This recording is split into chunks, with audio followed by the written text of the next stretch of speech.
Hello,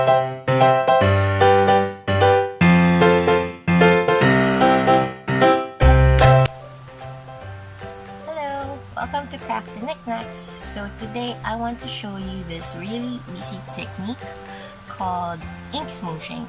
It's a hack for a watercolor effect without using watercolor.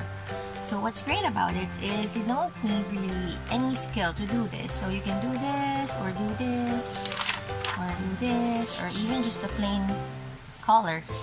So you need zero skill. It's perfect for beginners or for those like me who are very artistically challenged. So here's a hack where you can finally get this awesome watercolor effect with zero watercoloring skills. So let's get started. First, you will need some water-based ink. So most ink pads are water-based. So you'll actually, if you're a stamper like me and you have an array of inks, you could actually use those and you're good to go. So let's see.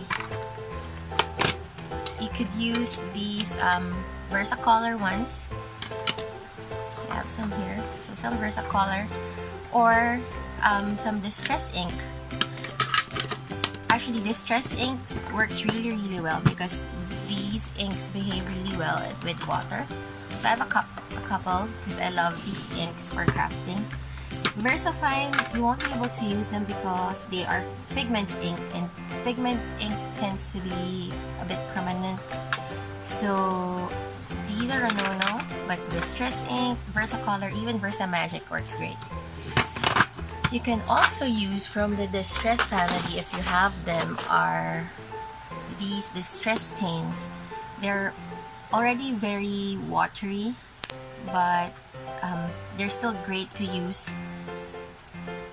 So I have a couple. They're really nice.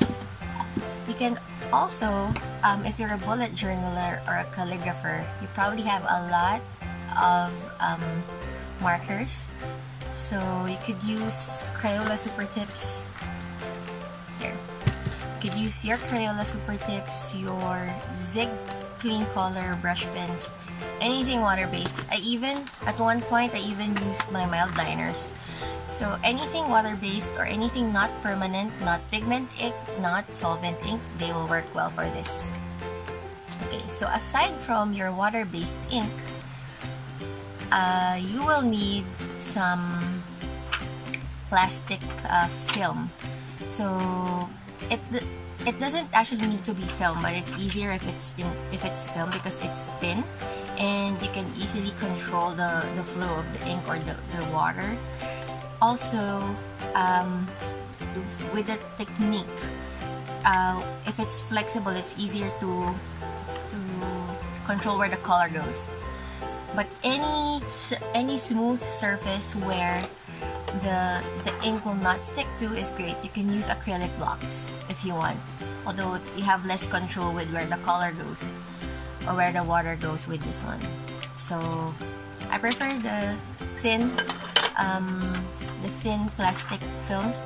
This is just a transparency film that I cut out. You will also need water for this. So I use this atomizer for my water. So let's put it here. Okay, so what you have to do is, let's get a paper. This one. So you have your paper, and then get your film.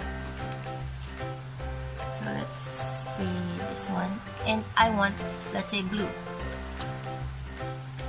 Actually, no, yeah, let's use this blue. Or no, let's use this pink. Make sure your film is clean. Mine isn't.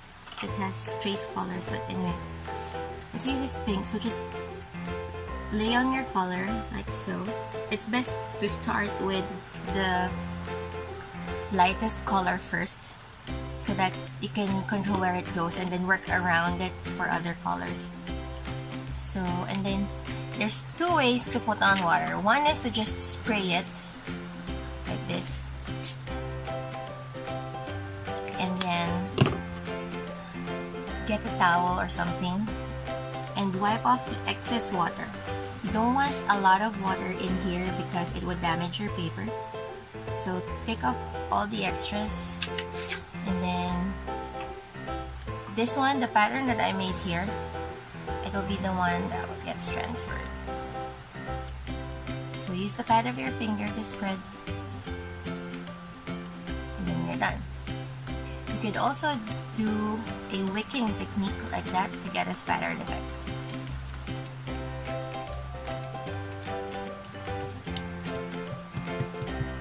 Another technique that I use is, let's change colors. Another technique that I use instead of spraying water is to drop water on it and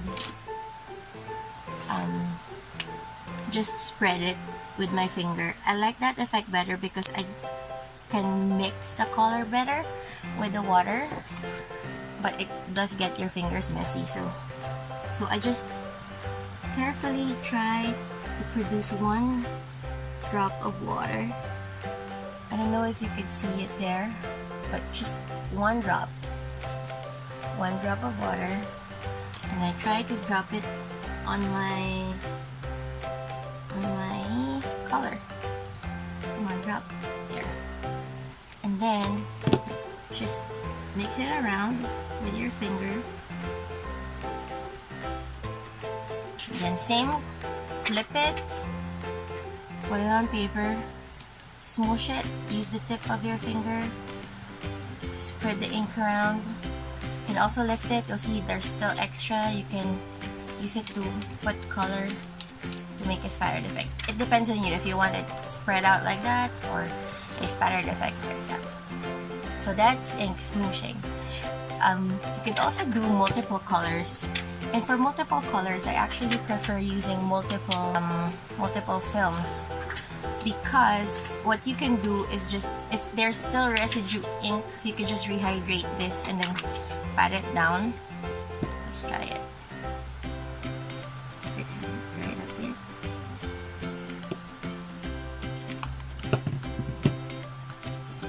Yeah.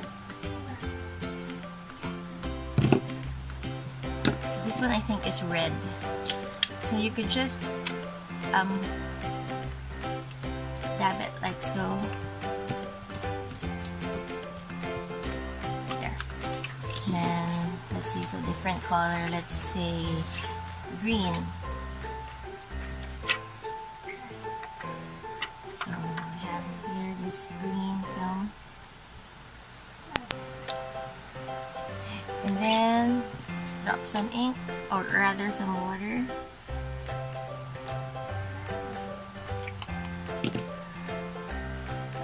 Mix it around and just smoosh, smoosh, smoosh, smoosh, smoosh, smoosh.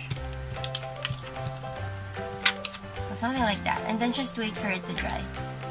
You could also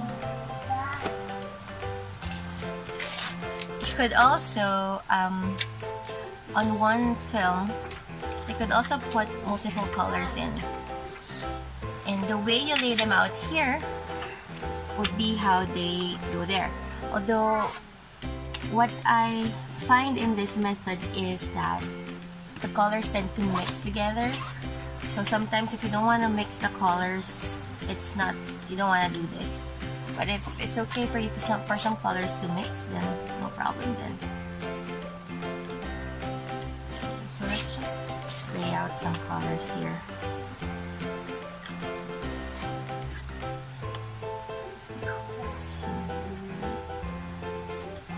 And maybe put in some red. There. If you have multiple colors like this, it's best to actually spray it than manually put in a drop of water, because there's a lot of color here. Putting a drop of water for each color will actually ruin your paper. So spray, and then wipe off extra water.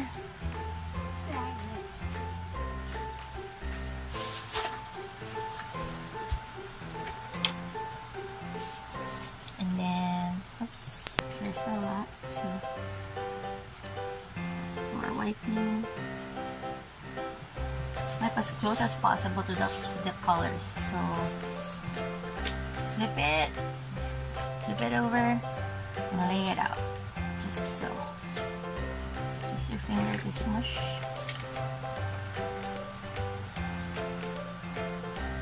Gently lift it. And there you go. So you see when lifting it, the colors tend to mix. There. So there. And then you can still use this to spatter color if you want the spattered effect. There. And that is ink smooshing. So just a few reminders though. Make sure that you use very little water because it will damage your paper. I'm using really good quality paper here, but if you're using regular paper, it would really thin out, or it would really damage your paper. I don't know if I can show it to you. Here. You see how the fibers of the paper is shown? It's because I used too much water here. So this is regular 100. This is regular 100 GSM paper.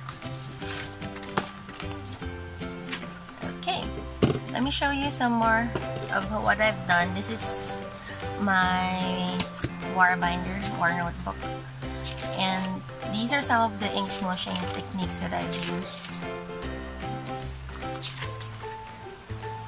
There.